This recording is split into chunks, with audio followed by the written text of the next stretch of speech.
Noticentro 1, CMI. El presidente Gustavo Petro cuestionó la veracidad de las denuncias sobre las presuntas chuzadas a magistrados y aseguró que se trata de un intento por destruir su gobierno. Desde la Escuela de Cadetes Francisco de Paula Santander, en el sur de Bogotá, el presidente de la República, Gustavo Petro, afirmó que en su gobierno no se está interceptando ilegalmente a magistrados, políticos ni a periodistas. Dijo que la orden al comandante de las fuerzas militares, general Elder Giraldo, es no permitir interceptaciones. Y la orden tajante de que ningún organismo de inteligencia, ni policial, ni militar, ni civil, del gobierno va a interferir a ningún magistrado, a ningún miembro de la prensa, a ningún miembro de la oposición, así no nos quieran y nos insulten. Porque soy un demócrata. Le llegan por WhatsApp a los magistrados y se creen la red de WhatsApp, se creen el fake news. El mandatario también hizo referencia a la solicitud de extradición de alias Pitufo, quien sería el mayor contrabandista que operaba en Colombia. Porque el señor en 38 años construyó una red de vínculos al interior del Estado, de los puertos, de la DIAN, de la aduana, de la Polfa, porque el método del señor era infiltrarse en todas las campañas presidenciales. Como no será perseguido, pues sus dineros eran aceptados. Pero a cambio tenía que entregarles los puestos que deberían controlar el contrabando. Hasta que llegó este presidente. Él lo intentó en mi campaña y lo impedí. El mandatario aseguró que todos los delitos de alto impacto bajaron en Colombia. Noticentro 1, CMI. La Fiscalía y la Policía investigan las amenazas de muerte que recibió el presidente de Ecopetrol, Ricardo Roa. Las amenazas de muerte fueron denunciadas este martes por el propio presidente de Ecopetrol, Ricardo Roa, que en su lugar de residencia recibió un sufragio y 2 balas.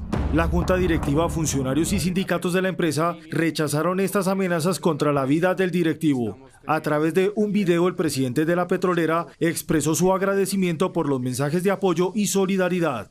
Desde aquí, desde Econova Caribe, quiero expresar mi gratitud con profundo sentimiento a todas las personas, quizás cientos, miles de personas que se han solidarizado conmigo en estos días ante las amenazas que he recibido contra mi vida.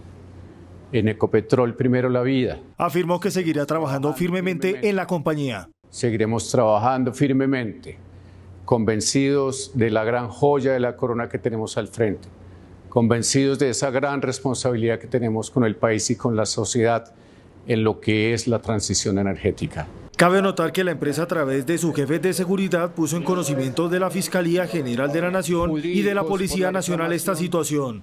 Ya el ente acusador abrió una investigación para lograr la recolección del elemento material probatorio y evidencia requerida sobre el caso. Por decreto, el gobierno busca revivir los artículos relacionados con los derechos colectivos de los trabajadores que fueron eliminados del proyecto de reforma laboral que cursa en el Congreso. Entre los 6 proyectos de decretos presentados a Presidencia de la República se habla de tercerización e intermediación laboral. El gobierno ha insistido en la eliminación de la intermediación laboral y en el documento se fortalece la inspección a empresas privadas para evitar que en funciones misionales o permanentes se tengan a trabajadores tercerizados. Adicional a eso se habla de una multa entre 1 y 5.000 salarios mínimos para las empresas que opten por la tercerización laboral ilegal. Regulación de pactos colectivos. Este fue uno de los puntos que los congresistas eliminaron de la reforma laboral y se revive con un proyecto de decreto que establece una reducción de pactos colectivos para convertirlos en una sola comisión negociadora y en un solo pliego que refleje las peticiones de los trabajadores. Huelgas de servicios públicos esenciales, en sectores como la salud, agua, energía, entre otros, afirmando que en medio de la manifestación se deben garantizar los servicios mínimos y la no interrupción de actividades que protejan la vida, la seguridad y la salud de la ciudadanía. Asamblea y cuotas sindicales. Otro documento fortalece a los sindicatos, definiendo las garantías para la asamblea y tribunales de arbitramentos. También la obligación del empleador en las cuotas de los trabajadores sindicalizados. El exdirector de la Unidad de Gestión del Riesgo, Olmedo López, atendió hoy una citación en la Corte Suprema de Justicia. Allí condicionó la entrega de pruebas sobre el escándalo de contratación en esa entidad. La cita que cumplió el exdirector de la Unidad de Riesgo, Olmedo López, fue en el despacho del magistrado Héctor Alarcón, que adelanta investigaciones preliminares al congresista Wadid Mansur por el escándalo de corrupción en la Unidad de Riesgo. Mansur, que también asistió, dijo a su salida de la Corte que Olmedo López no entregó mayores pruebas en su contra. Argumenta algunas circunstancias, sobre todo diciendo que se acoge a su principio de no autoincriminarse. El abogado de López dijo que aún se tramita el acuerdo con la Fiscalía. En los hechos que se trataron dentro de la diligencia no puedo profundizar porque cuentan con una reserva legal, pero nosotros esperamos que la Fiscalía General de la Nación honre los compromisos que hemos venido adquiriendo. Olmedo López salpicó públicamente a los congresistas Andrés Calle, Iván Name y Wadid Mansur en el escándalo de corrupción de los carrotanques de La Guajira.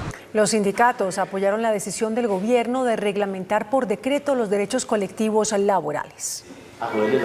El presidente de los sindicatos del país respaldó los proyectos de decretos del Ministerio de Trabajo y aseguró que son necesarios. Este gobierno sí está comprometido con eso, lo puso en la reforma laboral e inmediatamente se dio cuenta de que los eliminaron de allí, pues está comprometido en sacarlos mediante decretos. Sobre la inspección a la tercerización laboral, el derecho a la huelga y el fortalecimiento sindical, dijo: esto es de hace 50 años, una reglamentación que ya existe en la OIT y que nosotros simple y llanamente en los estándares internacionales que se ha comprometido los gobiernos en hacerlo, pues los traen ahorita. Donde mejor derechos laborales hay, es donde hay sindicato. En otras noticias, la Alcaldía de Bogotá anunciará mañana cambios en el esquema de racionamiento de agua para la capital del país. Habrá un alivio en los cortes. En las últimas semanas, el sistema Chingaza, compuesto por los embalses de Chuza y San Rafael, ha mostrado una tendencia al alza. En este momento, su ocupación es superior al 41,47%. El consumo de agua en la capital de la República nunca logró acomodarse a la meta esperada por el distrito, que es un consumo inferior a los 15 metros cúbicos por segundo. En la última semana, el promedio de consumo de agua fue de 15,91 metros cúbicos por segundo.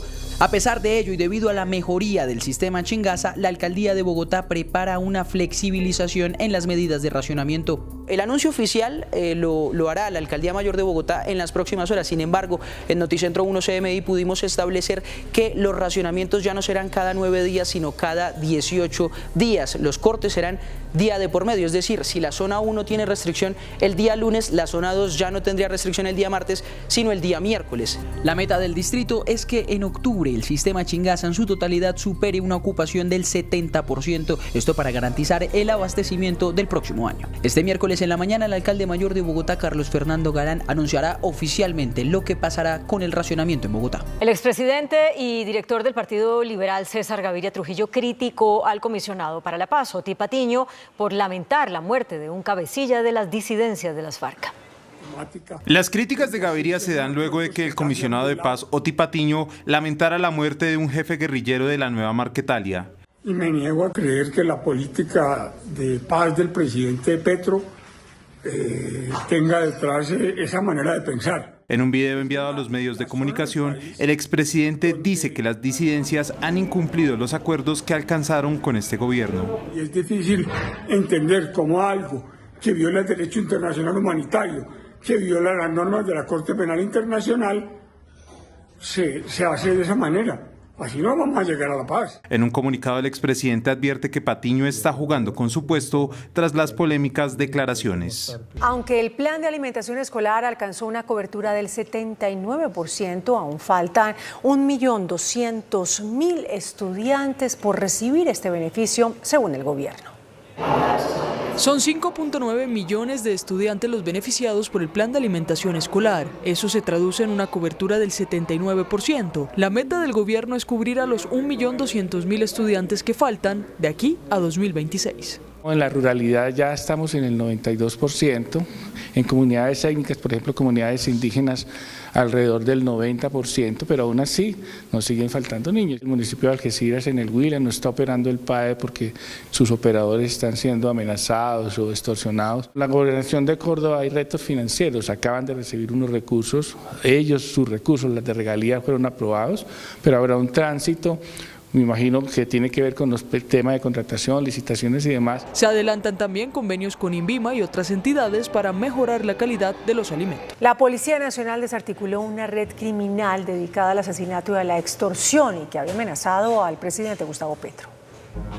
Un operativo que se mantiene en Pereira y Dos Quebradas, en contra de la cordillera. Así lo anunció el director de la Policía Nacional, general William René Salamanca, quien anunció la captura de 14 personas, quienes serían responsables de amenazar de muerte al presidente Gustavo Petro.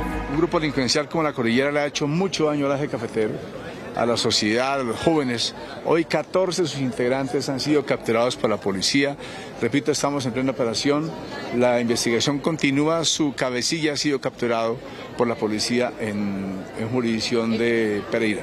Aseguró que fue una orden impartida directamente por el mandatario. Esta investigación busca esclarecer quiénes de estos integrantes amenazaron al señor presidente de la República. Era una tarea que él me había encomendado también. Este grupo criminal tiene injerencia en su mayoría en el departamento del Quindío. Los gremios económicos del país le pidieron al Banco de la República acelerar la reducción en las tasas de interés.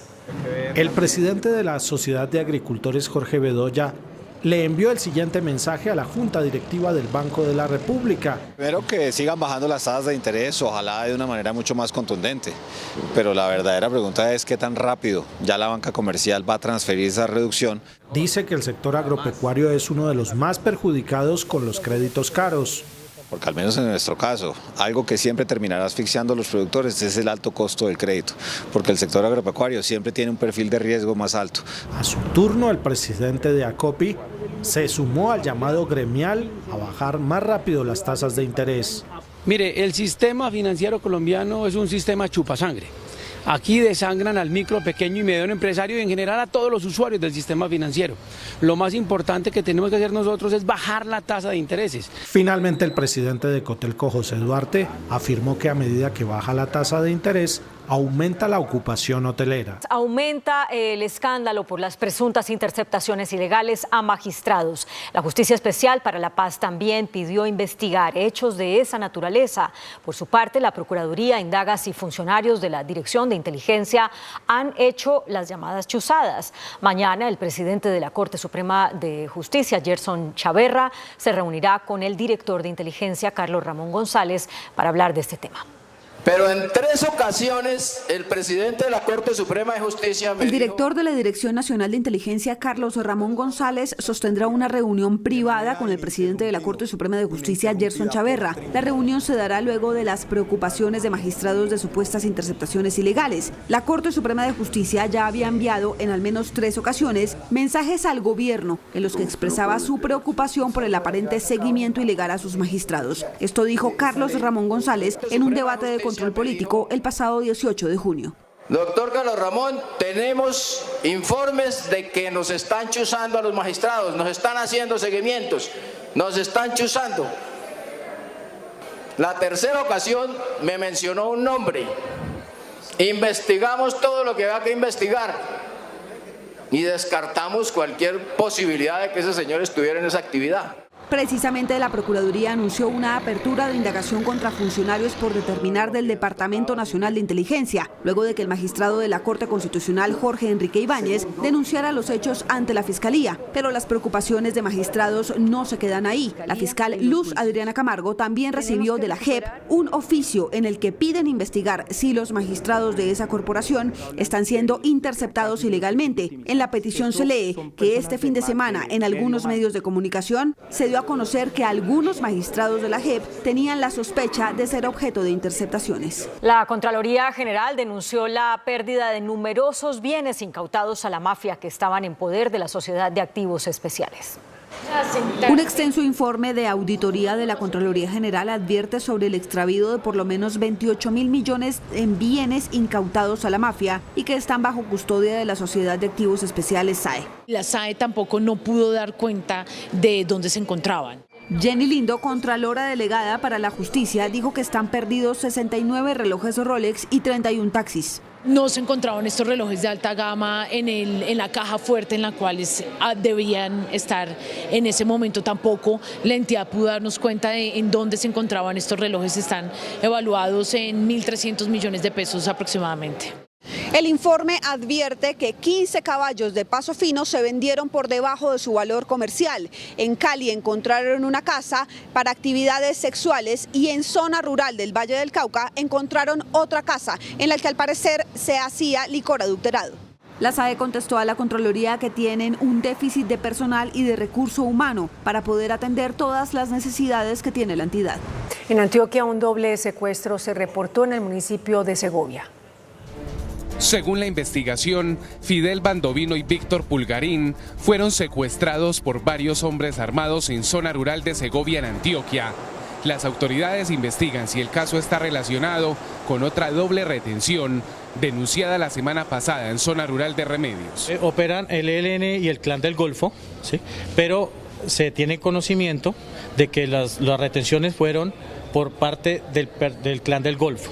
Desde Medellín, el alcalde de Segovia, Edwin Castañeda, quien ya había denunciado amenazas de muerte, dijo que la UNP aún no le ha reforzado su esquema de seguridad y le aseguró a Noticentro 1 CMI que en la zona sigue la disputa entre el Clan del Golfo, el ELN y las disidencias de las FARC. En la zona fue convocado un consejo extraordinario de seguridad. La migración venezolana que entra a Colombia por La Guajira tiene colapsadas las capacidades de las autoridades en Maicao, en donde hay asentados cerca de 20.000 ciudadanos de origen venezolano. Esto fue lo que dijo hoy el alcalde de ese municipio, Miguel Aragón González. La delicada situación social causada por la alta migración venezolana en Paraguachón, corregimiento de Maicao, en la Alta Guajira, fue analizada por una comisión gubernamental que encabezó el canciller Luis Gilberto Murillo en la zona fronteriza. De acuerdo con el alcalde de Maicao, de los 220.000 personas que viven en este municipio del norte de La Guajira, el 10% son migrantes venezolanos y de ese 10%, el 44% son niños que estudian en instituciones educativas de esta región.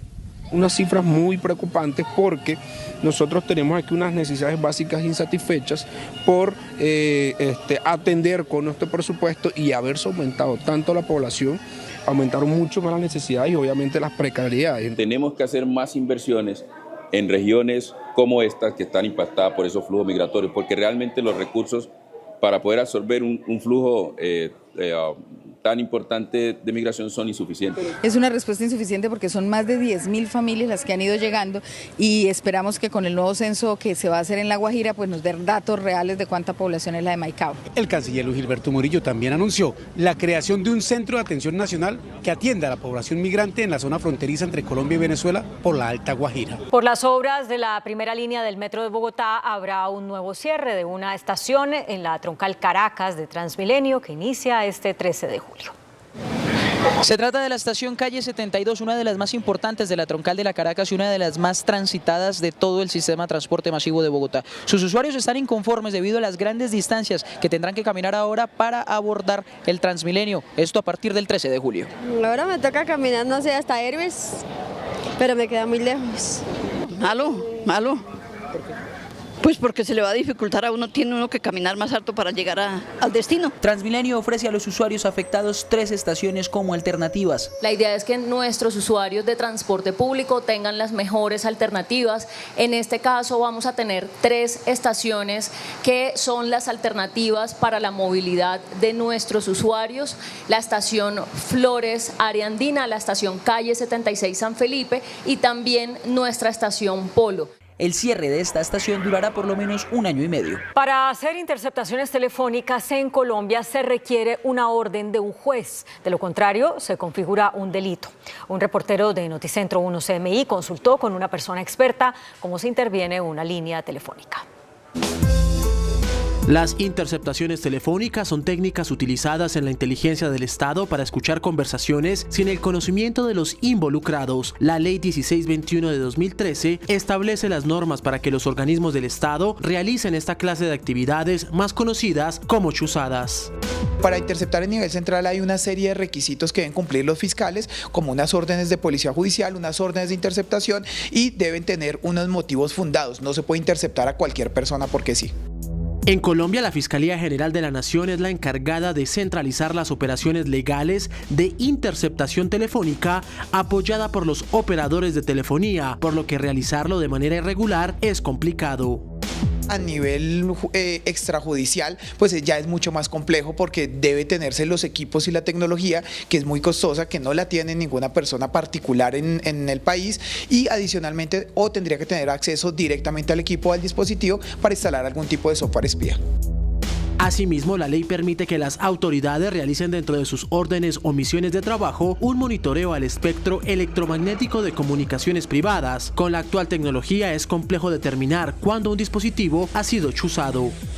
La tecnología que se tiene actualmente no permite identificar que podamos ser víctimas de una interceptación de comunicaciones legal. Sin embargo, las interceptaciones de comunicaciones ilegales a través de software espía que se instalan directamente en los dispositivos sí pueden ser identificadas gracias al análisis forense de esos dispositivos celulares para identificar las aplicaciones. Es importante recordar que en Colombia es ilegal interceptar una línea telefónica sin una orden judicial, delito que puede conllevar de 4 a 8 años de prisión. Se robaron los recursos y la situación de La Guajira sigue igual. Eso fue lo que dijo hoy el gobernador de ese departamento, Jairo Aguilar de Luque, en relación con el escándalo de corrupción en la Unidad Nacional de Gestión del Riesgo. Para el gobernador de La Guajira, la situación de corrupción en la Unidad Nacional de Gestión de Riesgo con los carrotanques que deberían llegar a su departamento para proveer agua a los indígenas guayú, nada ha cambiado en esta problemática social que afecta a los más necesitados.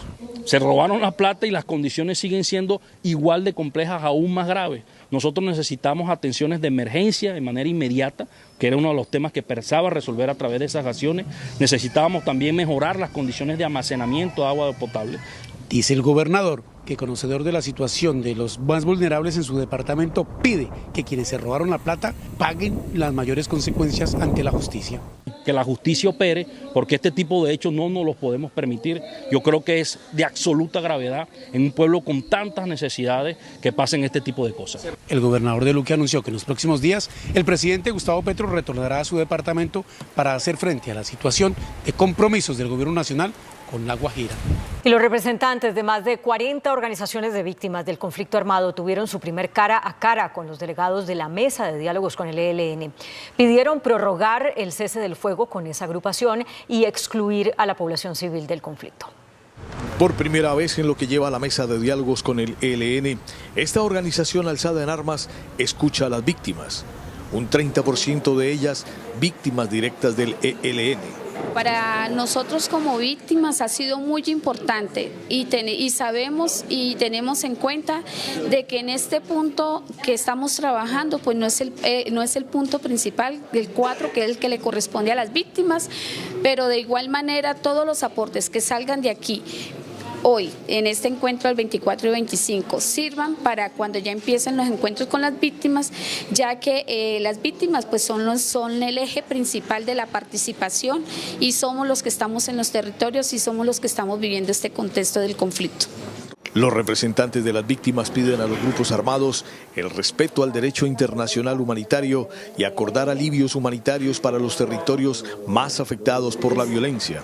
Lo que seguimos trabajando y que esperamos lograr es poder, primero, ser el centro, segundo, participar en todo lo que conlleva desde el inicio hasta la finalidad de esos acuerdos y esos diálogos que lleva el gobierno y el ELN para poder hablar de paz, de restablecimiento integral de derechos, de educación, de cultura, ¿sí? Eso son la exigencia y sobre todo que cese tanta violencia en nuestros territorios, pero es claro tener de presente que no es solo el ELN sino los otros actores armados, que es necesario seguir dialogando. El encuentro se dio a puerta cerrada por razones de seguridad y para la protección de las víctimas. La presidenta de la Asociación de Energías Renovables, Alexandra Hernández, anunció la entrada en operación de 3 proyectos que aumentan la capacidad de generación eléctrica del país.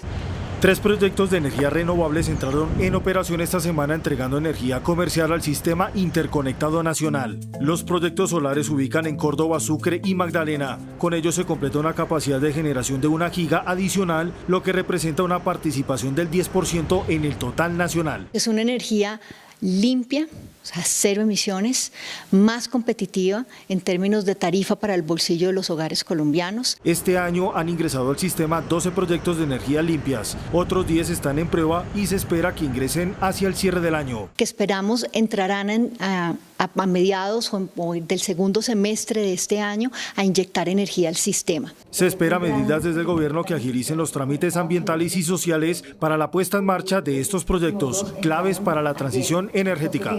Por su parte, el presidente de FENALCO, Jaime Alberto Cabal, sostuvo que los decretos que planea expedir el gobierno para revivir algunos artículos de la reforma laboral son inconstitucionales. La encuesta desarrollada por FENALCO revela que la incertidumbre por las reformas, la baja demanda y la inseguridad son los principales dolores de cabeza de los empresarios en este 2024.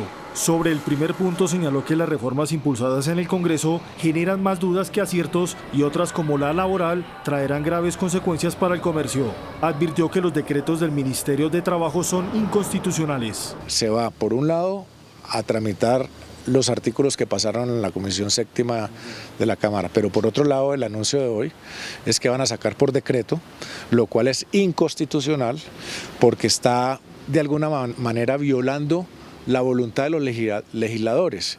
Y la voluntad de los legisladores es la voluntad del pueblo que fueron elegidos. Por el lado de la demanda, el dirigente insistió en medidas de reactivación al consumo. Una respuesta que corresponde a las bajas ventas porque ha habido menos nivel de consumo de los hogares, menos confianza del consumidor, como lo acaba de corroborar FEDesarrollo. Finalmente, los gremios reiteran su llamado al gobierno para fortalecer la política de seguridad en el país. Una millonaria recompensa ofreció la policía por información que permita ubicar a los responsables de la muerte de un intendente, quien fue secuestrado en norte de Santander y cuyo cuerpo se encontró en Arauca. El subintendente Anderson Alberto Hernández Villar fue secuestrado el pasado 18 de mayo cuando viajó desde Bucaramanga al Táchira a visitar a su padre. Condeno este hecho de manera tajante. Cobardes han asesinado a un subintendente de la policía. Él solicitó disfrutar su periodo de vacaciones. Nos enteramos por la familia que visitó Venezuela y perdió la familia contacto con él.